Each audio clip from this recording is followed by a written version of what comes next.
So it seemed to be a big party, and the French called the decade année folle, the crazy years.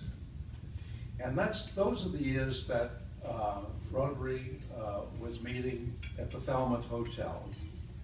And the interesting thing about these minutes, I've noticed from listening to Mike and Laura and Rusty Atwood in the previous years, there's a pattern here, two things. One, the club meetings seem to reflect the decade, what was going on. And secondly, the club was relatively young, so they weren't immersed in all of the different projects for community service and vocational service and international service our club has been engaged in for the last 10 or 20 years. But that's natural. They were growing and starting to mature and so forth, and they were setting the stage for what's happened to Rotary, and particularly a club that's like ours that it's begun. So during those years, because of the respite from the World War I, there was a lot of hijinks. There was a speaker at one meeting. He was a club member, and he demonstrated clubs. He could swing these swinging clubs that he could throw around, juggle up, and so forth and so on. And all of a sudden, kind of accidentally, he hit the chairman of the entertainment committee over the head. And the chairman fell down. The whole audience, all the members in Falmouth Hotel were aghast. They were really worried. Someone was going to call 911, except there was no 911.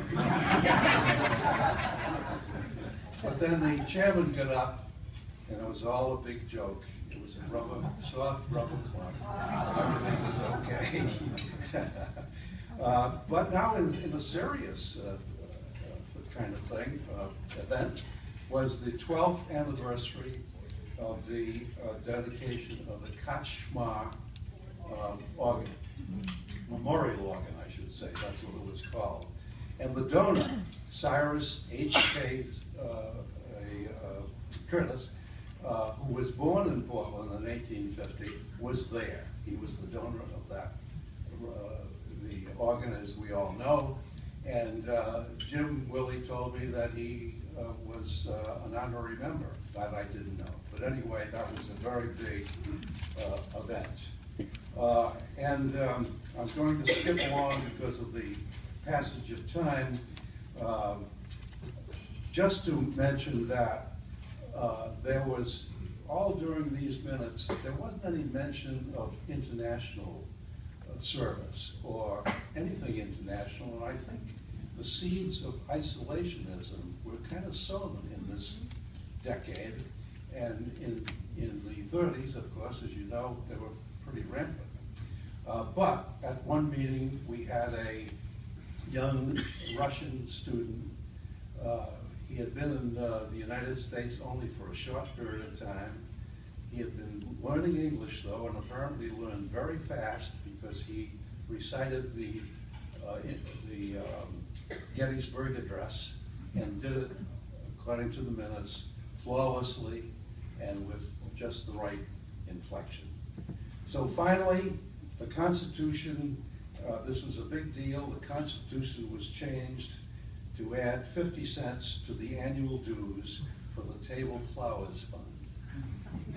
And lastly, to celebrate the new year, this was the first meeting of 1925, a woman, quote, unquote, accompanied by several small children. Oh, and I forgot to say that at that time in the Falmouth Hotel, they had an odd custom. They had a bachelor's table. And I don't know whether it was in honor of those bachelors or shame. But this woman came in, and she was accompanied by a large number of children, small children. And she pointed to one of the bachelors and said, "Hello, husband, how are you?" And he was very, very embarrassed, but then it turned out that the woman was Robert Libby, who was dressed in drag. And the children came from the Portland Boys Club.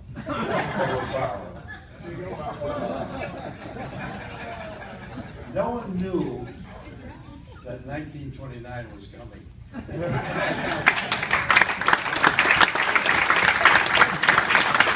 Thank you, Bob. That's great.